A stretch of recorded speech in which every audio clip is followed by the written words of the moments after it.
Radhe Radhe everyone. Har Har Mahadev. शुभ Mahashivratri. Welcome to my 28 days challenge series.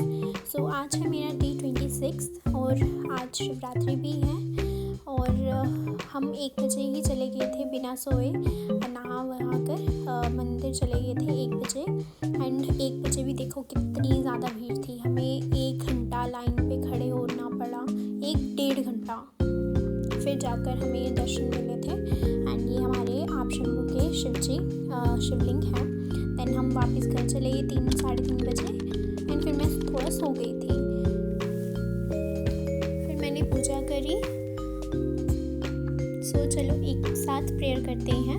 कृष्णाय वासुदेवाय हरे परमात्मने प्रणतक्लेशनाशाय गोविंदाय नमो नमः नमो नमः नमो नमः। आशुतोष शशांक शेखर चंद्रमौलि चिदंबरा कोटि कोटि प्रणाम शंभो कोटि नमन दिगंबरा। हर हर महादेव। शिव जी हम सबकी प्रेयर को सुने एंड अब हम सबको इतना आशीर्वाद दें कि हमारा एग्ज़ाम बहुत अच्छे से चला जाए, अच्छे से हो जाए। जिनका एग्ज़ाम हो गया है उनका भी अच्छे से एग्ज़ाम में मार्क्स आए और जिनका नहीं हुआ है उनके अच्छे मार्क्स आ जाएं। तो कल से स्टार्ट, मतलब कल परसों एंड उसके अगले दिन हमारा एग्ज़ाम है। तो मेरा तो फन को है, तो चलो देखते हैं कैसा होता है क्या नहीं। बट मुझे इतना विश्वास है कि शिव जी मेरे साथ हैं और शिव जी मुझे कभी भी हारने नहीं देंगे। सो कल एक सब्सक्राइबर का कमेंट आया था कि आप प्रिपरेशन कहाँ से कर रहे हो, राइट। तो मैं प्रिपरेशन कर रही हूँ, मेरा प्रिपरेशन ऑलरेडी हो चुका है, राइट। मैंने सारा अपना रिवीजन कर लिया है। Ashish sir and Kaushik Mahanti sir quant के लिए, निमिषा मैम और तरुण ग्रोवर सर इंग्लिश के लिए, एंड रीजनिंग तो मैंने टॉपिक्स पकड़े थे, मतलब टॉपिक्स देखे क्या क्या टॉपिक्स हैं, और यूट्यूब से ही मतलब जो मुझे पता लगा कि हाँ ये है, तो मैंने मतलब रैंडमली वीडियोस देखकर ही कर लिया था रीजनिंग का। सो आज मेरा निर्जल उपवास भी है।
आशुतोष शशांक शेखर चंद्रमौलि चिदंबरा कोटि कोटि प्रणाम शंभो कोटि नमन दिगंबरा कोटि नमन दिगंबरा।